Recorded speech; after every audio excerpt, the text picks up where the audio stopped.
एक इंसान जो पेन, थकावट, रिस्पॉन्सिबिलिटी से भरा हुआ हर सुबह बस एक ही चीज़ पूछता था, ये प्रॉब्लम्स मेरा साथ क्यों नहीं छोड़ती हैं। कभी बॉडी साथ नहीं देती है तो कभी मन साथ नहीं देता है, कभी बॉडी साथ नहीं देती है तो कभी मन साथ नहीं देता है, कभी ऑफिस की पॉलिटिक्स जो है उसकी वजह से दिन जो है बिखर जाता है, तो कभी सामने वाला दोस्त जो है वो उस तरीके की हरकत कर देता है जिससे कि मन में जो है वो बहुत ज़्यादा दुख जो है वो भर जाता है। ये इस तरीके की सिचुएशन क्यों मेरे साथ हो रही है। और ये सारी प्रॉब्लम्स के साथ आता है राहु आपके 6th हाउस में।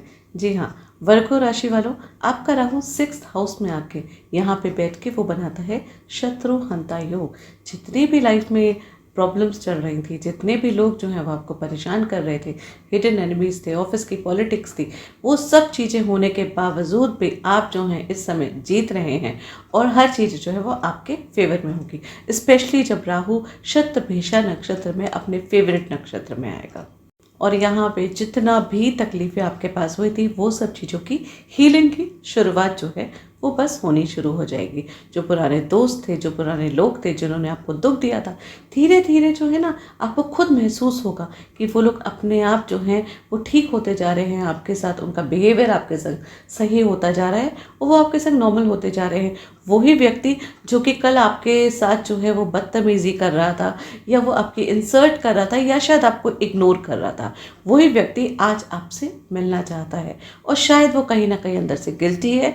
हो सकता है कि अपनी ईगो की वजह से वो गिल्ट जो है उसके अंदर है वो आपको शो नहीं कर रहा है, लेकिन यहाँ पे या तो वो व्यक्ति सुधर जाएगा या फिर उस व्यक्ति के साथ अपने आप ही जिन जिन लोगों ने आपका मन दुखाया है अपनी प्रॉब्लम्स जो हैं वो अपने आप सॉल्व हो जाएंगी। क्योंकि राहु यहाँ पे शत्रुअंता योग बनाता है, इसका मतलब ये नहीं है कि आप लड़ाई करते हैं। जो व्यक्ति आपके साथ गलत करते हैं राहु अपने आप उन लोगों को देख लेता है, अपने आप चीज़ें जो हैं वो सॉर्टेड हो जाती हैं और वो सॉर्टेड ऐसे ही होती हैं कि उन लोगों की लाइफ में अपने आप उनका दिमाग जो है वो चलना शुरू हो जाता है और उनको रियलाइज़ होना शुरू हो जाता है कि उन्होंने कहीं ना कहीं आपके साथ गलत किया।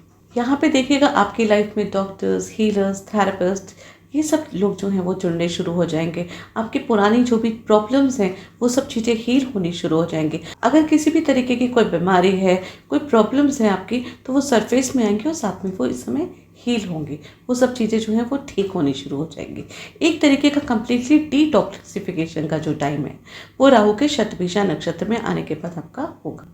यहाँ पे बॉडी भी डिटॉक्सिफाई होगी और माइंड भी डिटॉक्सिफाई होगा, क्योंकि रोग, ऋण और शत्रु का हाउस है। इसमें रोग जो हैं उनके ऊपर भी जो है राहु जो है वो हावी रहेगा, तो रोग सरफेस पे आएगा तभी तो वो हील हो पाएगा। तो चीज़ें जो हैं वो सामने आएंगी और आप उस चीज़ को हील कर पाएंगे और आपका उन सब चीज़ों से छुटकारा मिलेगा, आपको रिलीफ मिलेगा।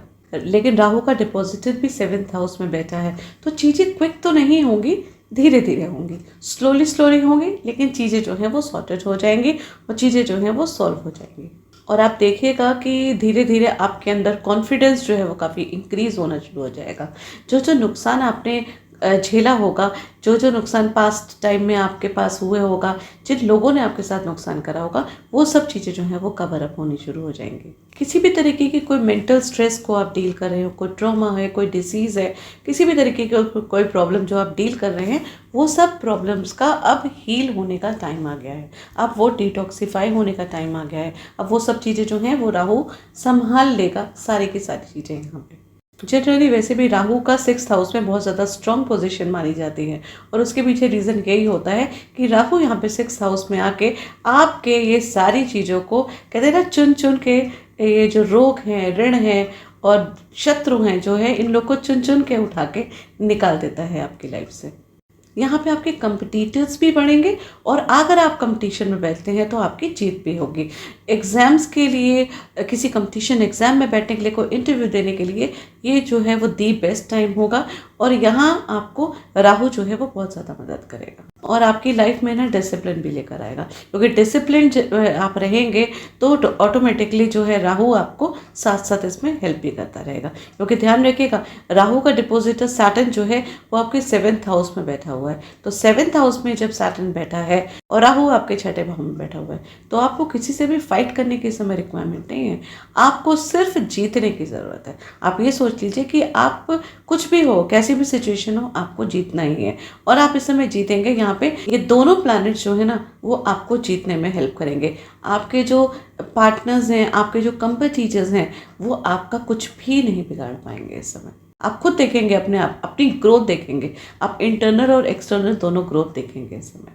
हेल्थ, मेडिकल, फार्मा, लीगल या फिर एस्ट्रोलॉजी या अकल्ट, किसी भी चीज़ में अगर आपका वर्क एरिया है तो यहाँ आपको बहुत ज़्यादा बेनिफिट मिलने वाला है। यहाँ पे देखिएगा आपको हाई प्रॉफिट क्लाइंट्स मिलेंगे। आपको सडन जो है, अगर आप कंसल्टेंसी में हैं तो सडन आपको क्लाइंट्स आने शुरू हो जाएंगे जो काफ़ी टाइम से अभी इस समय रुके हुए थे।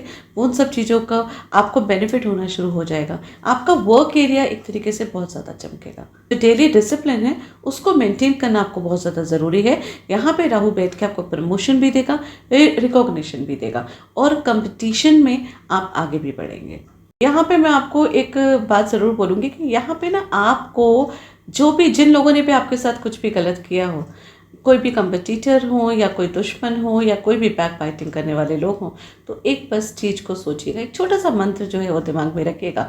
थोड़ा सा चालाक लोमड़ी वाली जो है चीज़, उसको देखिएगा कि अंगूर अगर नहीं मिले तो अंगूर खट्टे हैं। अगर इस तरीके का एटीट्यूड आप समय अपना रखेंगे तो देखिएगा राहु अपने आप ही चीज़ों को संभाल लेगा। असली चीज़ जो है ना वो लोगों को दबाने में, लोगों को हराने में नहीं होती है, अपने आप को हील करने में होती है। तो यहाँ पे आपको अपने मन को शांत रखना है। उन लोगों की वजह से जिन्होंने आपके साथ कुछ गलत किया, उनकी वजह से अपने माइंड को डाइवर्ट नहीं करना है।